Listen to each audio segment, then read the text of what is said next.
Ja, Gemeinde, da bin ich mal wieder. Bin wieder unterwegs in Köln, Pocke Kölsch Go, ihr wisst Bescheid. Ich habe gehört, hier in Köln gibt es ein Pocke Ritterkölsch. Das möchte ich natürlich sofort haben. Bin schon 2-3 Minuten hier am Suchen. Ich glaube, ich habe auch die Kneipe gefunden, die heißt Gierkeller. Schau mal hier, ein paar Leute stehen schon draußen. Wollen wir erstmal fragen, ob hier was los ist. Guten Abend zusammen. Und habt ihr Spaß? Der Beste, Hey. der beste Typ hier in Köln. Hör mal, ich habe schwöre. gehört, hier gibt es irgendwo einen Pocke Ritterkölsch. Ja, da muss er Hab ich mal gehört. Ja, wo muss ich hin? Da durch, bitte.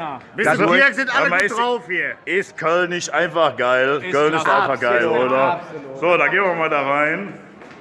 Schauen wir uns den Blödsinn mal an. Guten Abend. Ja, guck mal hier. So, guck mal hier. Gaukler sind auch da. So, ich das hier sehe. Frag mich nur, wo die Mädels sind. Theke ohne Mädels ist schon mal scheiße. Aber egal. Guck mal, hier noch einer. Ist da, guck mal, der singt mit mir einen. Du bist der Geilste. Du bist wirklich der Geilste. So, aber Fakt ist ja, dass wir meinen Ritter Pocke Kölsch finden müssen. Oh, ich glaube, ich habe ihn auch gefunden. Guck mal hier. Er guckt mich gerade zwar ein bisschen verdutzt an, aber ja. Guten Abend.